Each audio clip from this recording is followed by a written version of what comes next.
This episode of the Pedalshift Project is brought to you by Hawbuck Dyneema Wallets. On your next bike tour, leave the bulk at home and keep just the cash and cards you need in a super strong, ultralight wallet. Learn more about the tech behind the wallet at hawbuck.camp. Greetings and welcome to another edition of the Pedalshift Project. The Pedalshift Project is a series of conversations, thoughts, and experiments around the bike touring lifestyle. From tips and tricks to ideas on how to ride your ride. Let's shrink the world by bike. Show notes and more are available at pedalshift.net/155, and you can email the show at pedalshift@pedalshift.net or call the voicemail hotline at 202-930-1109 and check Pedalshift out on all the socials as well. Greetings to everybody from an incredibly snowy West Virginia. We had a big storm today, and I was happily able to be at the cabin for that. You know, kept the power, kept the internet. Everything was good. It was a busy day, but I am super stoked to not only, ta-da, have a voice again, kind of, sort of, but I'm also able to bring you the final part of the trilogy of Tour Journals, Volume 13, Cross Florida. If you have not had a chance, because I very rarely put out 3 podcasts in a week, let's be honest. So if you are checking in right now and you're like, yo, I didn't hear parts 1 or 2, go back, pedalshift.net/153. Pedalshift number 153 or pedalshift.net/154. That was part 2 or day 2. Those you should listen to first because they went in order. I did not have a time machine. But the one thing that I do want you to do is to join me live Friday, February 22nd at 9 p.m. Eastern Time. If you're hearing this episode the day it comes out on the Thursday, the 21st, it's tomorrow. It's tomorrow night, 9 p.m. Eastern Time. It's going to be the wrap-up show. So it's taking all of these episodes and sort of throwing it all in a hopper and my takeaways, the things I like the most, the things I like the least, all of that kind of usual stuff. We're also going to do an AMA. So if you have not had a chance to yet and you have a question for me on the bike touring front or frankly anything, I answer Star Wars questions. I answer many questions, most questions. Throw me an email, pedalshift@pedalshift.net. Do that preferably before the show on Friday. If not, come in. There's a chat room. You can throw questions at me that way as well. That's again, pedalshift.net/live. Day 3 of the tour was the longest ride of the trilogy. Over 60 miles that captured so much of Florida's landscape, from congested suburban Orlando to a lengthy shoulderless 60-mile-per-hour strip of asphalt through a rural stretch of grazing land, to the Atlantic coast that beckoned in Cocoa Beach. I was running out of Florida, but I still had some work to do.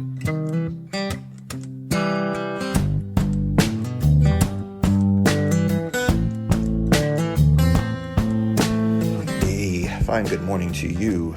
Day 3 in Kissimmee, Florida. It's about 6:45, so it's about a little less than a half hour until the sun rises. I am probably within about 10 to 15 minutes of getting fully packed up, and there is a drugstore a few long blocks away from here. I need some sunscreen real bad, like some good stuff that kind of just sticks on your face and stays there. That's where I'm getting most of my sun on my neck and my face, because everything else I've managed to keep covered up pretty well. Yesterday was fine with the long pants. I'm not sure if I mentioned that I was able to keep those in place, and that just really reduces the amount of sun that's getting down there. So I'm less concerned about that right now. But it is nose, face, and back and neck.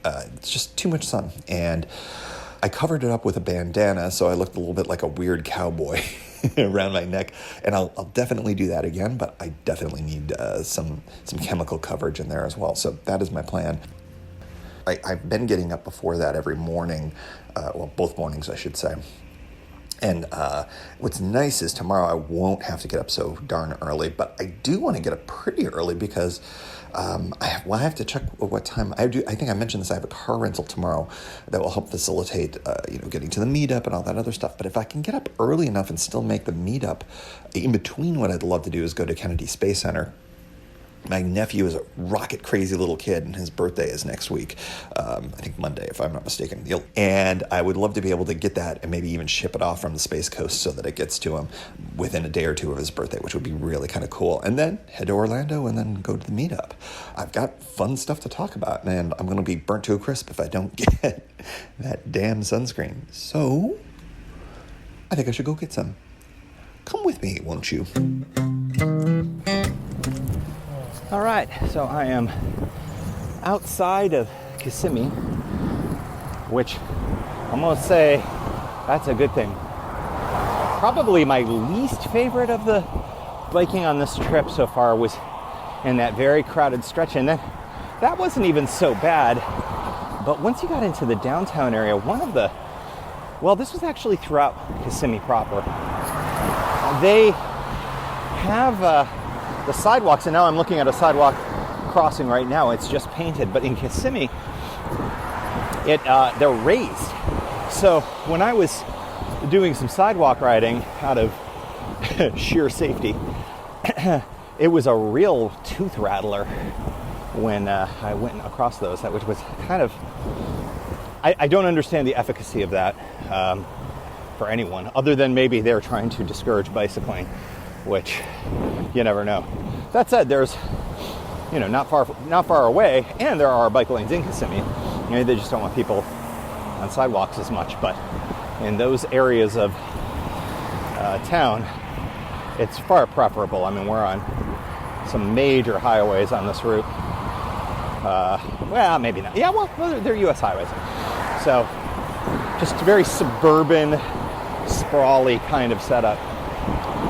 I will say I am happy to get out early again, but I am rolling straight into the sun.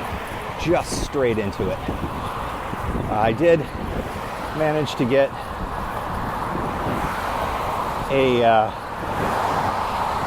sunscreen stick, which I've never gotten before. I thought that would be easier and better to apply, and I think that may be the case, but I'm not sure because you just never know. I can't tell I'm getting full coverage, but there's one particular spot on the right side of my neck. Is this too much information? This is too much information, but nevertheless, I shall persist. My general direction has had that part of my unexposed, my exposed skin shown to the sun all day. And right now I'm just getting a full face load of it. So I'm going to be stopping and reapplying. There is a little bit of a haze still in the sky, which I think is probably helping a little bit. I'm toying with pulling my hat out so that I have a brim if this continues. But I'm hoping that at some point I will have a little relief from this. Everything seems to be going all right so far. I'm fairly loaded up on water and electrolytes. I cameled up a bit before I left, which I think is always a good idea. I took 2 electrolyte pills to get started. So I think we're in good shape. Another reminder that after about 10 or so miles, once I get through St. Cloud, which is the town that if I'm not in right now, I'm approaching. If I'm not there right now, I'm approaching.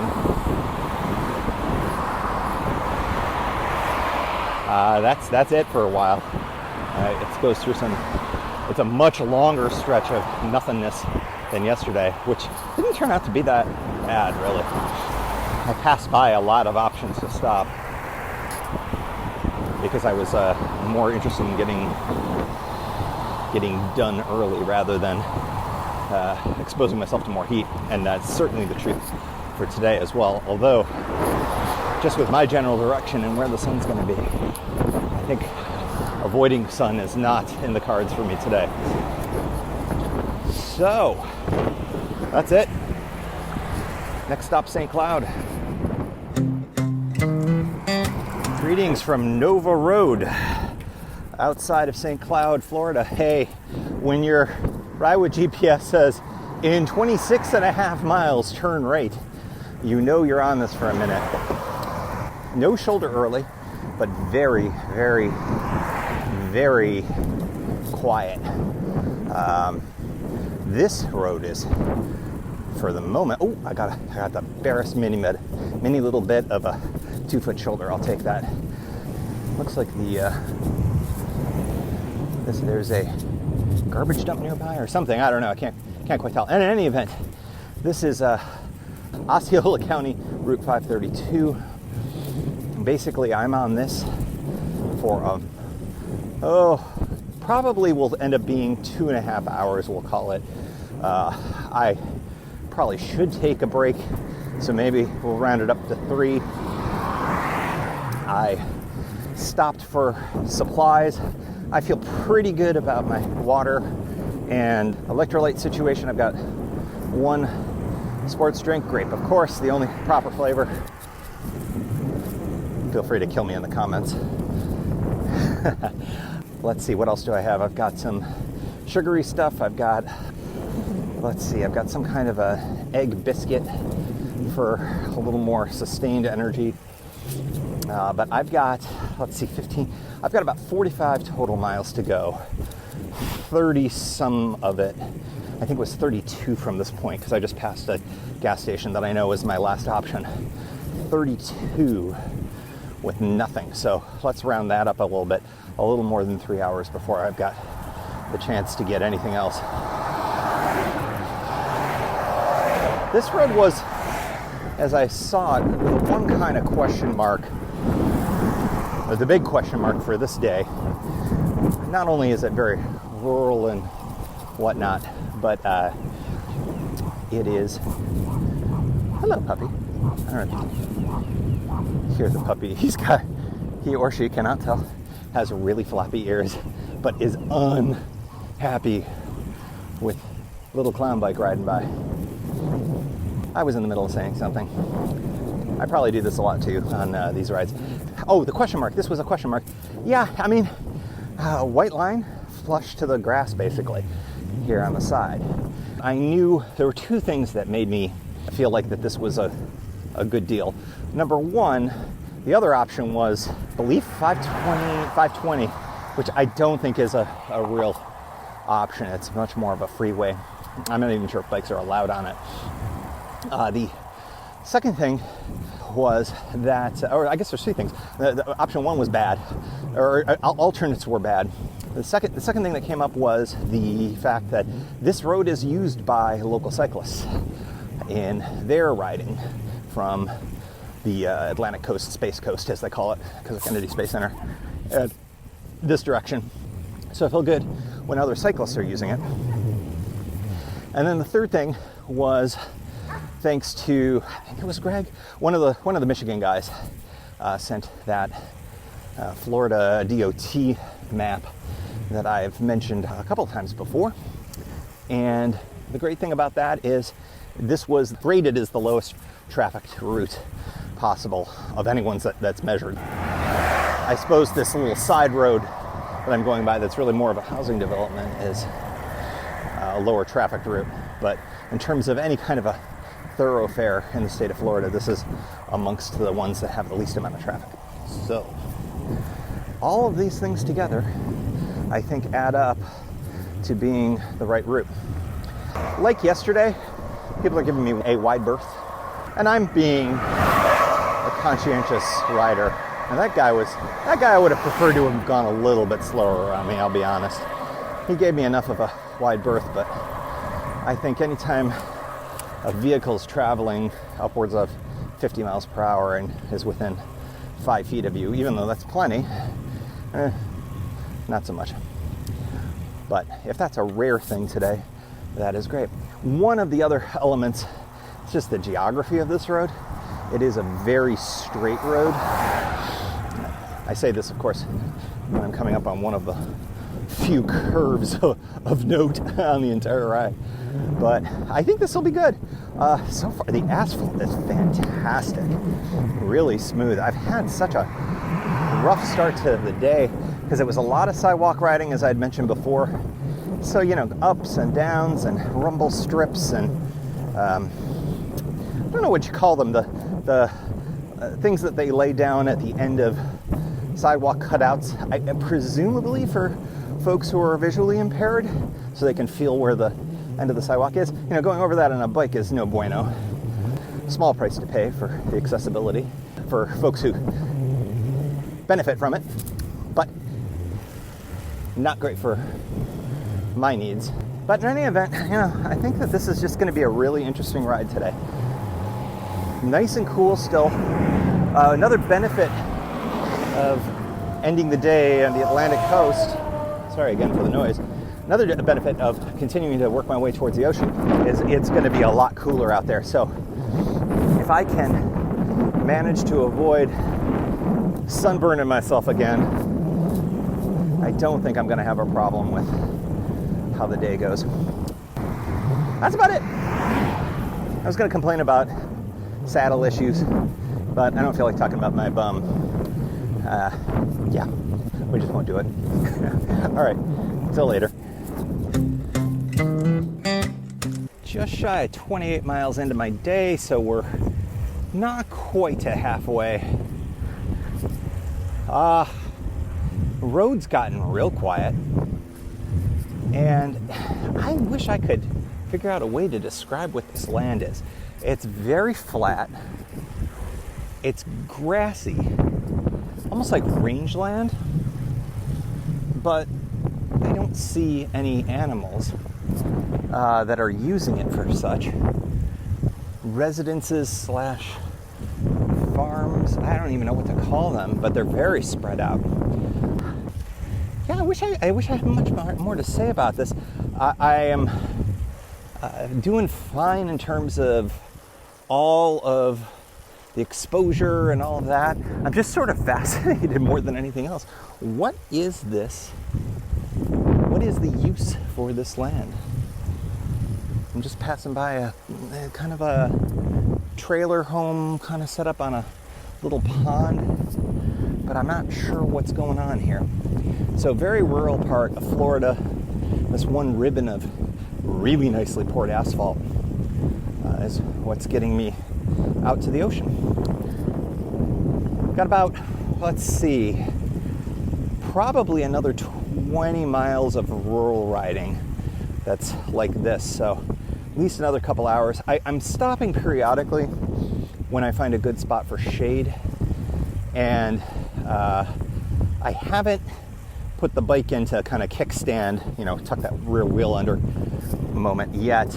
I think that if I find a good spot somewhere in the next, 5 miles or so, I may do that and just give my feet a little bit of a stretch. One thing that I find for me cycling is that I will get my right foot, almost always my right, never my left, will get fatigued in a way that's sort of like gets a little numb at the bottom. And if I just clench up my toes and get the blood flowing, everything's fine. But over time, it just it returns quicker. So it's, I think, good time to take a break. I think it's my body saying, hey, stop this repetitive motion, you idiot. All right, got some more cars coming, so rather than subject you to the audio of that, we'll catch you a little bit later down on the road. So there's a point here on Nova Road, which is this rural road that I've been riding on here, that makes a stark turn to the north. I've been going east, almost due east for this entire time, and marks about 5 to 7 more miles until I hit Route 520, which is a major thoroughfare east-west, which is how most people drive from the Orlando area to Cocoa Beach. So I'll be joining up with that in a little bit. But here on this curve, it's not a little curve, it's a ginormous curve. You can see it on a map. It's this little gully that's all filled in. It looks like it's kind of dammed up. I don't know if that's on purpose or not, but there's lily pads floating in it. And when there's no traffic coming like there is right now, you can barely even hear it. There's a hum of a crop duster or something sort of in the background. It's just this serene, tranquil little moment that I just took some video of. It's kind of nice. I've switched from listening to some podcasts and audiobooks to now some more chill hop music, which I have never really done on tour before, but I'm really digging in this environment. It's kind of fun. It's kind of a fun new ad. Just like so many elements of this trip have been new to me, this has been a nice little rhythm generator for me as well. feel pretty strong. That numb foot thing still happening, but I'm used to that. I've been keeping the sun off me. I feel real good and strong, feel hydrated, and I'm not terribly far from gas stations and things like that. I think once I hit 520, I end up hitting that. So I'm in great shape. I barely needed to touch the food. This has been, it was funny. I don't want to say I was dreading it, but I was thinking that this was going to be my least favorite part of the whole ride. And like so many times, I'm just so wrong. This has been my favorite stretch of the ride so far. It's just been really nice. And the road surface, as I keep talking about, is so nice, and it's just so long.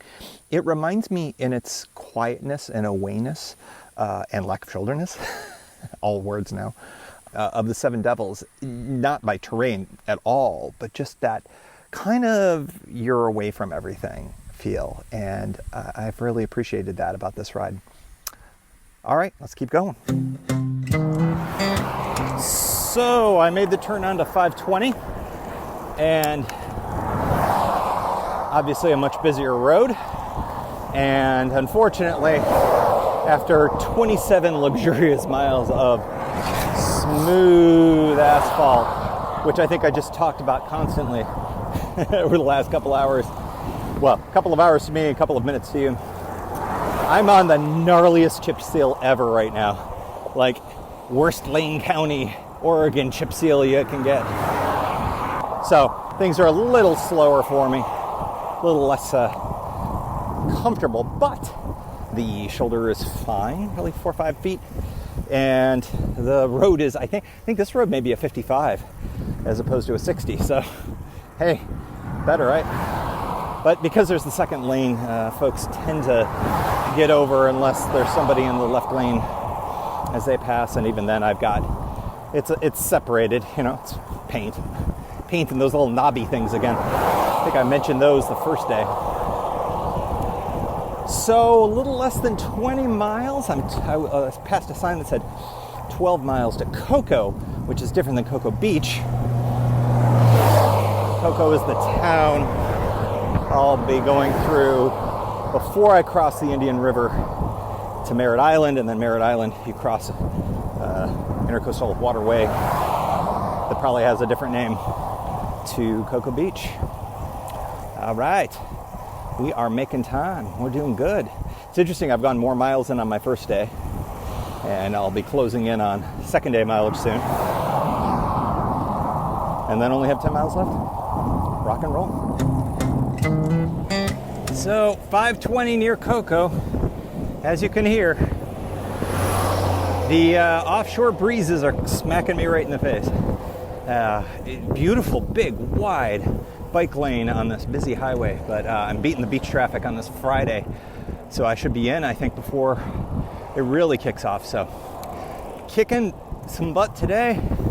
Looking forward to getting on that boat.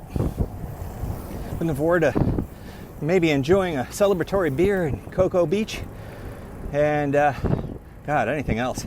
Looking forward. I'm enjoying the ride, but I'm just about ready for it to be over, and we're about 10-ish miles, give or take, until I'm there. But probably some of the prettiest 10 miles I'll have of this whole trip going over those causeways should be a lot of fun. Looking forward to it. I am here in Cocoa Beach. I am reclining in a boat in a marina right over the causeway there. I'm looking out the porthole, deck, window, deck door, whatever you want to call it. Anyways, and I see a palm tree just sort of waving away in the breeze, and it's creating a nice cross breeze in here, and it's really nice.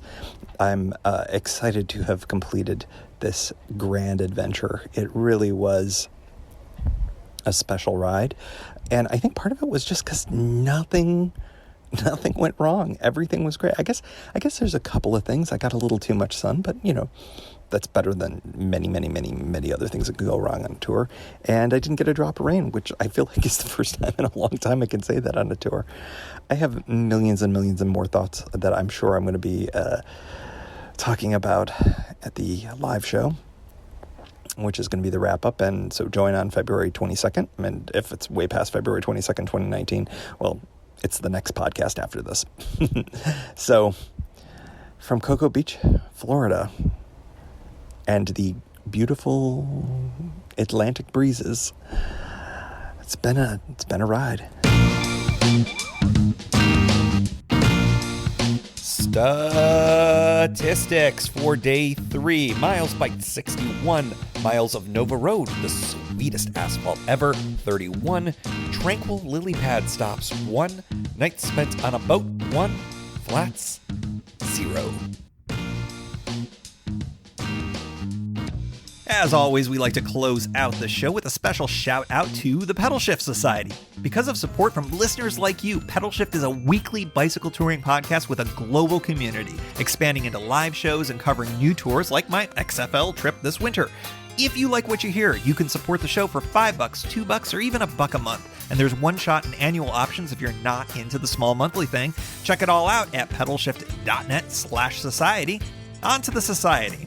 Kimberly Wilson, Caleb Jenkinson, Cameron Lane, Andrew McGregor, Michael Hart, Keith Nagel, Brock Dittis, Thomas Skadow, Marco Loeb, Terrence Manson, Noah Schroer, Harry Telgadas, Chris Barron, Mark Van Ram, Brad Hipwell, Stuart Buchan, Todd Stutz, Mr. T, Roxy Arning, Stephen Dickerson, Vince LaGreco, Paul Culbertson, Scott Culbertson, Cody Florchinger, Tom Beninati, Greg Braithwaite, John Mayer, Sandy Pizzio, Richard Patch, Jeff Muster, Seth Pollock, Dave Roll, Joseph Quinn, Susan Brewster, Drew Porter, Byron Patterson, Joachim Robber, Ray Jackson, Jeff Fry, Kenny Mikey, Lisa Hart, John Denkler, Steve Hankel, Miguel Quinones, and Alejandro Aviles Reyes. And thanks also to all past and anonymous contributors for making the show happen.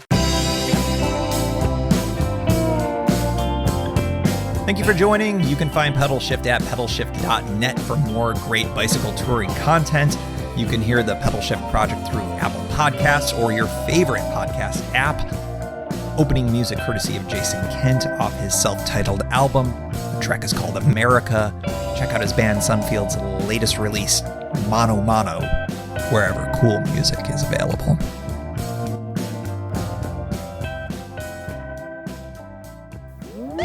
A big thanks to Hawbuck Dyneema Wallets for sponsoring this episode. Go to hawbuck.camp to learn more about the ultralight high-tech wallet I carried on the Cross Florida tour.